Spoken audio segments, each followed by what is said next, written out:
YouTube, hello, welcome back to Final Fantasy VII Ever Crisis. Forgive if my voice sounds a little bit more, we'll call it gravelly. I haven't had coffee yet this morning. So normally what I like to do for these banner reviews is I like to live stream it over on Twitch at 10 p.m. on update nights, which is on Wednesday nights, 10 p.m. Eastern on Wednesday nights. And then I like to edit that up, put it here on YouTube for y'all. That way you can kind of see my immediate reaction to it. You can see how I kind of work through the thought process, why I decide if it's good enough to pull on or not, and stuff like that.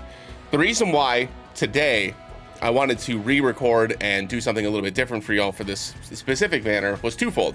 Firstfold was I didn't realize when I was talking about the event or the weapon itself, how the upgrade path was, which we'll get to in a second. And also, they screwed up, which I didn't realize because I didn't watch the entire live stream, so I wasn't sure that I wasn't aware that this was a thing.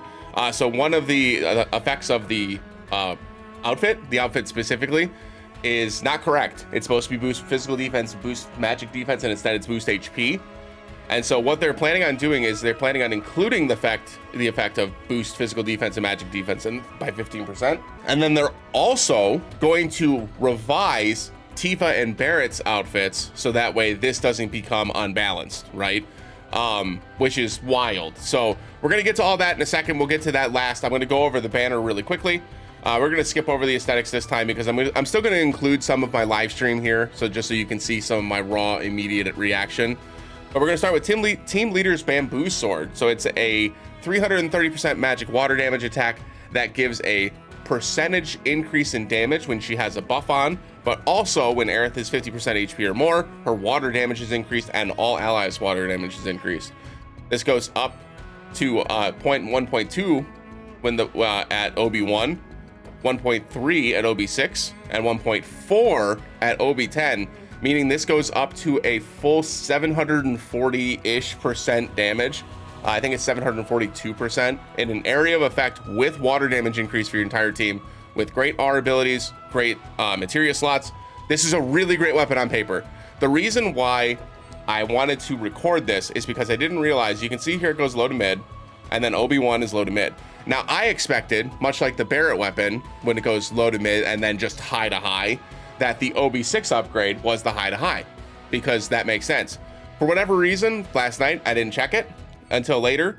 I found out later in the stream that OB6 is mid to mid, which is wild. They didn't even increase the ceiling for the max potency, meaning that you have to go all the way up to OB10 to get to high.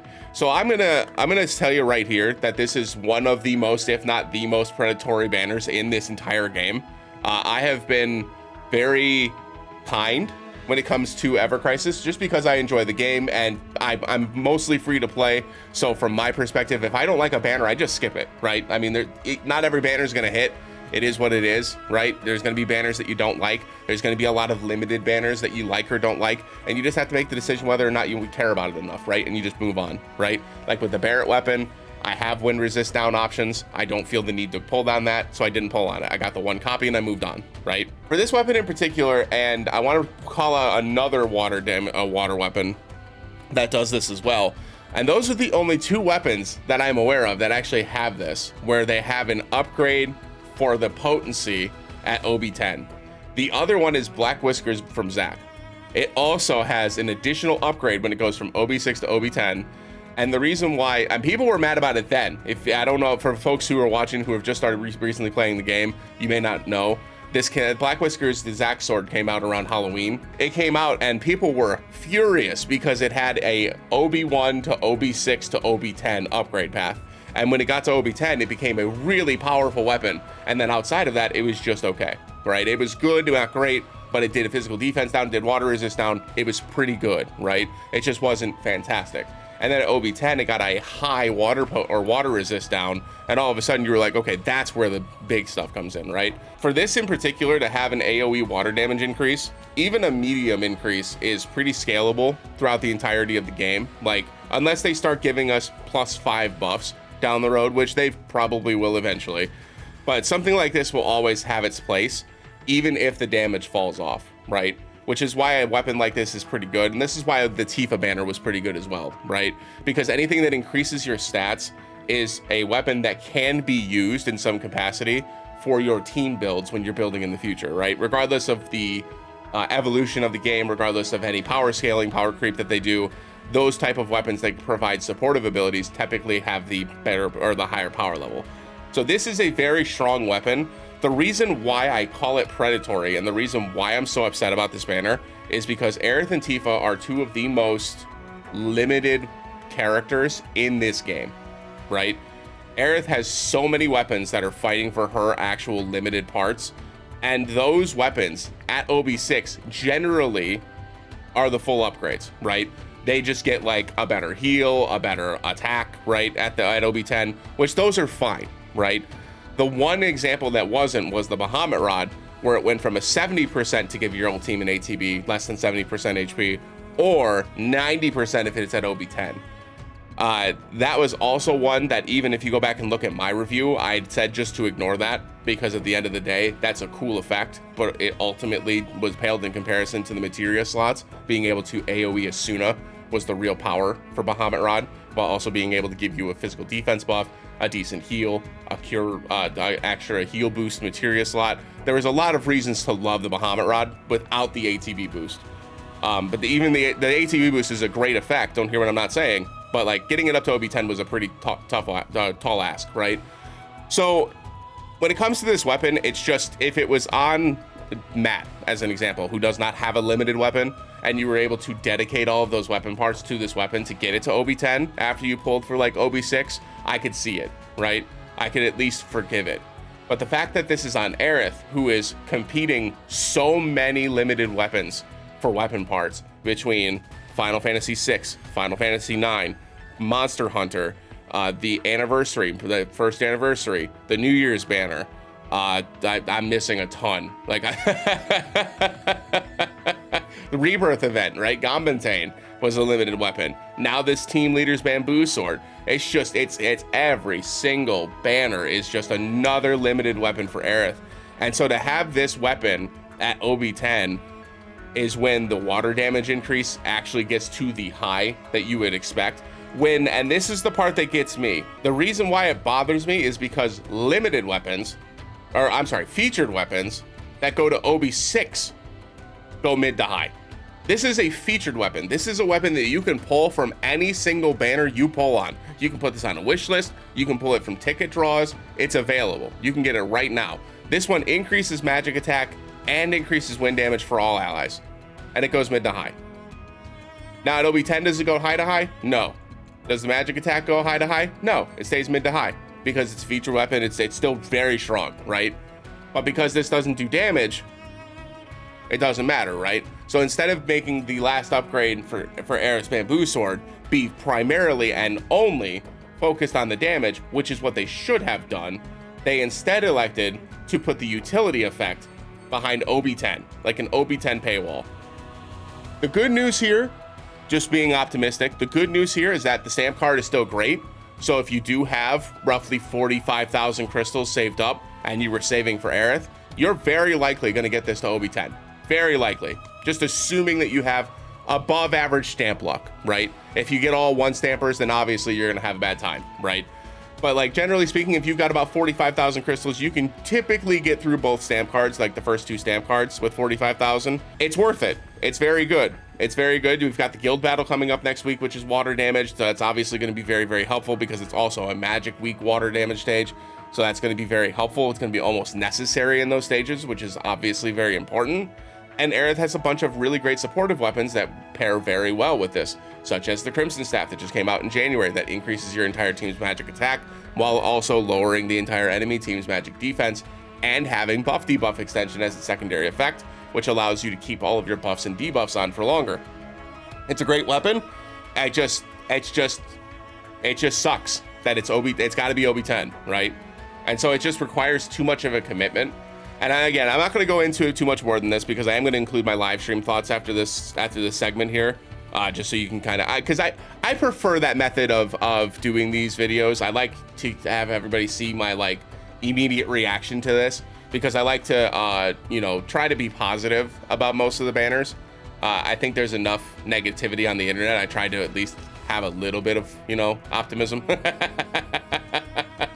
And so for me though, this is a it's a very good banner. It's a very good weapon, but it requires a lot of investment. And I think if you're not willing to put the investment in and you are committing your Aerith weapon parts anywhere else on her weapons, for which for me, I'm getting Bahamut Rod to OB10. Like that's my goal with Aerith weapon parts. That's always been my goal with Aerith weapon parts.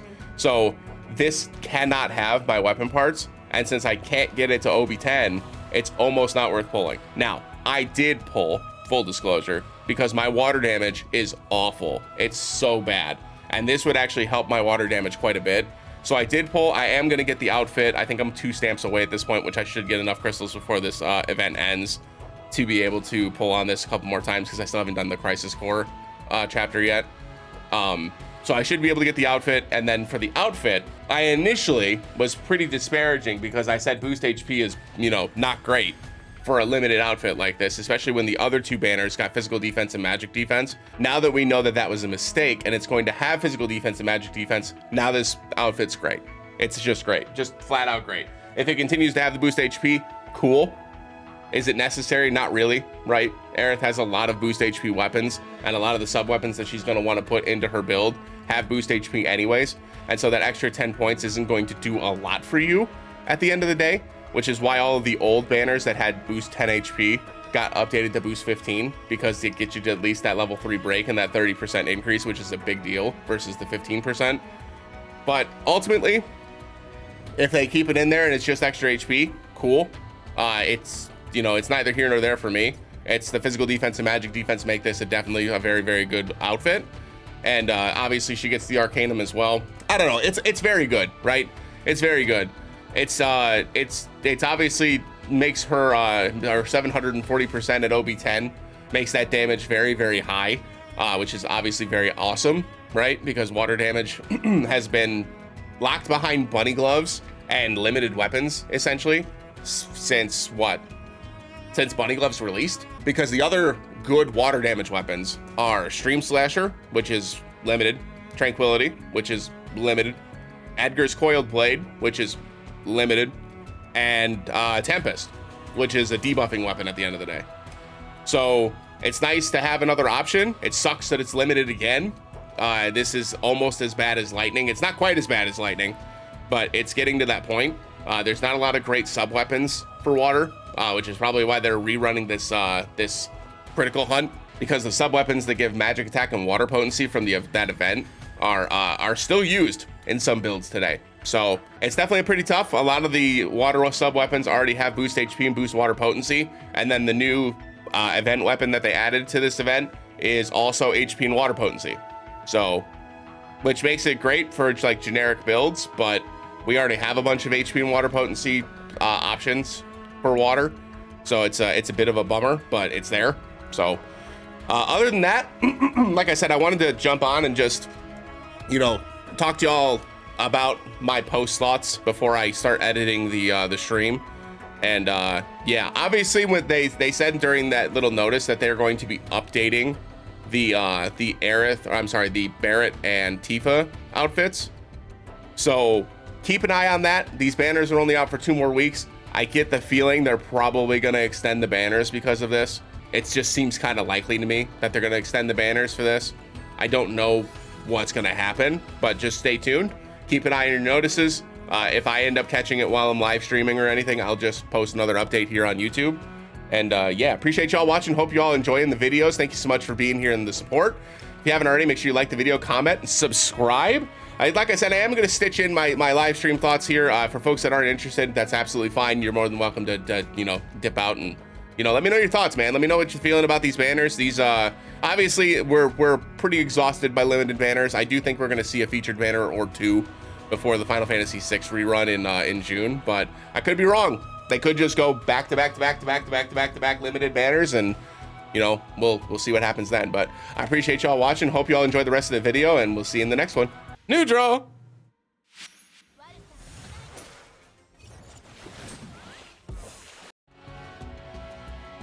Devastating damage. Devastating damage. Increases water damage. Devastating damage. All right, I'm excited now. So first things first, as always, we jump in and we check out the aesthetics. which I think we've already all discussed that we're a big fan of this outfit, right? The Bully Aerith outfit with the red highlights at the end. Big fan. Organic, welcome in. Love the flower in her hair too. It's very cute.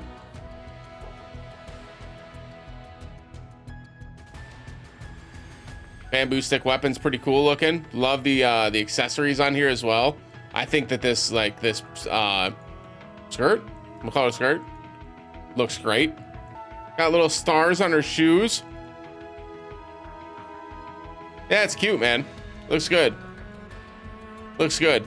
Hard to make an Aerith outfit look bad, honestly. I don't think I've disliked any of them. The only one that I wasn't like a super big fan of was the Easter one. But like even that one's got its charm, you know? Like it's still got its charm. But it's a good outfit. It's good. It's good offensively. It's good again for Aerith as a support. If you told me that you didn't need the extra 50% damage and you just wanted to pull for the weapon, I totally understand. It's the same as Barrett's a weapon, right? When it goes to OB6, you see it go from low to mid to mid to mid. Uh-oh, this one goes high when it goes to OB10. That's unfortunate. I thought it was gonna go to high at OB6, goes to mid to mid. Yikes, that's gonna be a really big investment. You could convince me that this is skippable, honestly. Of the 3 banners that are released right now, you could tell me this was skippable. This takes a huge investment, like a huge investment. The good news is that when I say a huge investment, we have the stamp cards to be able to get the OB10 easier than any other stamp card we'll ever see, which is great. But you're talking at minimum, right, 72,000 crystals if you get all 1 stamps. Right? If you don't get all 1 stamps, then it's going to be less than that, right? But that is a huge commitment to make when we know that there are 2 crossover events happening in the next 3 months, right? We've got one happening in June, which is a Final Fantasy VI rerun event, and I expect them to do something very similar to what they did with Final Fantasy IX, the rerun they did last August with Final Fantasy IX. I expect them to kind of release the same banners that were out before and then like add a new weapon, right? I could be wrong. They could add new weapons and new outfits. It's just there was so much released for Final Fantasy VI as it was already with the free outfit in the event itself. The four banners that all had outfits themselves, right? With Sephiroth, Cloud, Angeal, and Tifa all had outfits. Like adding additional outfits, there are a lot of characters in Final Fantasy VI, so they absolutely could, right? They could just rebirth it and make a brand new 4 banners and then throw the old 4 outfits on those 4 banners. They absolutely could do that, but I'm not expecting them to. So from that perspective, I'll probably skip most of Final Fantasy VI. But the Dragon Quest crossover happens a month before anniversary. So if you are trying to participate in pulling on one of those crossover events banners and also pull on anniversary, you're gonna have to skip out on something with this Ever Crisis Academy, right? From my perspective, honestly, all 3 of them, you could convince me that they're skippable. I think the only one that really isn't is Tifa's, because it just offers too much power with it doing that much damage and giving your entire team a physical attack buff. That takes... People always say that there's like, you know, I need a build without Kimura Wand. I need a build that doesn't involve Kimura Wand. I need a build that doesn't involve Gambantane. This is the way that you have a build without that weapon, right? It's a damage weapon that gives you physical attack all allies. Like... Even in non-wind weak stages, this is a physical attack all allies that does 1,060% damage. The only time that that's bad for you is when it's wind resistant, which does not happen that often. That you could convince me that the other 2 are pretty skippable, even though they're all 3 of these banners are great. Don't hear what I'm not saying. They're all great, but like you could convince me that it's worth saving for Final Fantasy VI at this point. In terms of the wish list. You're probably looking for DPS here. Most of Aerith's offhand weapons are going to include her limited weapons. So if you have any of her magic attack all allies weapons, which includes Bahamut Rod, Crimson Staff, I'm sure there's something else I'm forgetting. I think those are the two. Those are the two. Yeah, those are the two.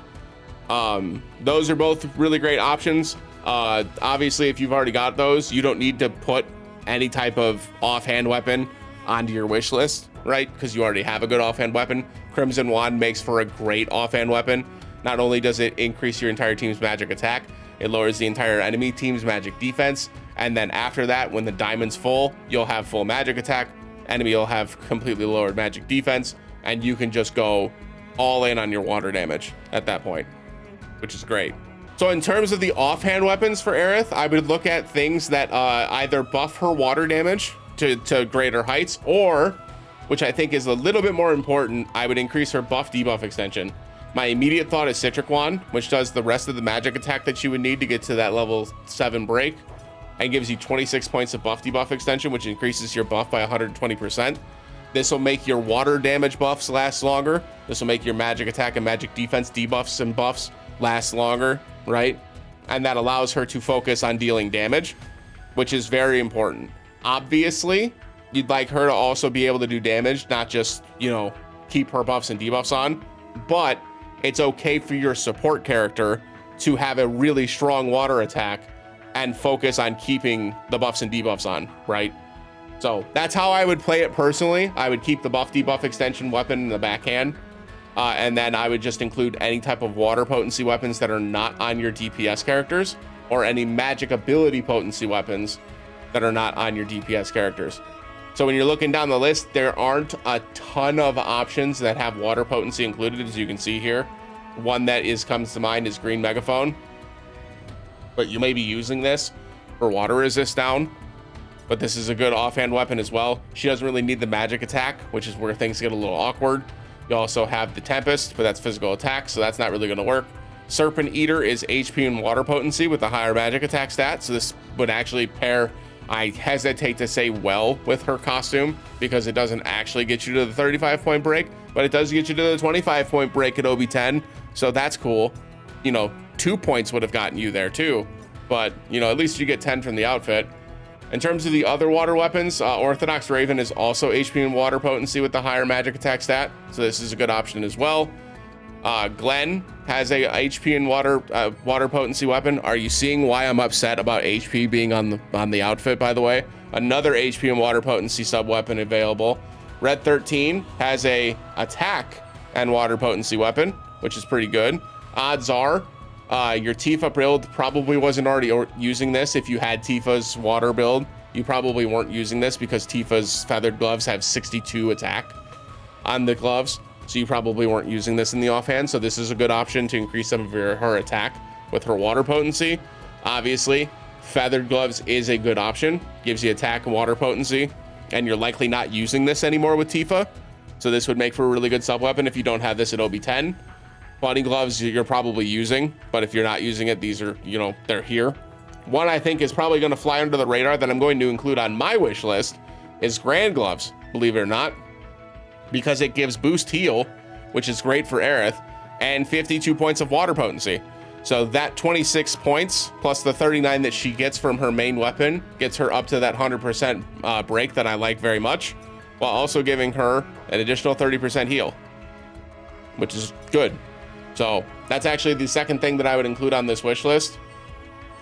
And those are the weapons that I would focus on. Basically, in the third sub slot, I would put whatever weapon you're looking for, whether that's, you know, a defensive option, whether that's a magic ability potency option. There are a couple of free weapons that we got that were HP and magic ability potency from the last couple of events. You can use those. Power Soul is available as an option if you wanted to get a gotcha version of HP and magic ability potency. Where is all Power Soul? Here it is. This is also an option. It's got a higher magic attack stat than the event weapons do, so if you wanted to pull for that instead, you could. Much like the last few banners, I'm going to keep these really powerful featured weapons on, including the Rifle of the Hunt, the Dragoon Lance, and the Sword of the Hunt, because all of those weapons are very, very powerful, and I want to have the higher chance of pulling those weapons versus anything else that I would build on my Aerith specifically.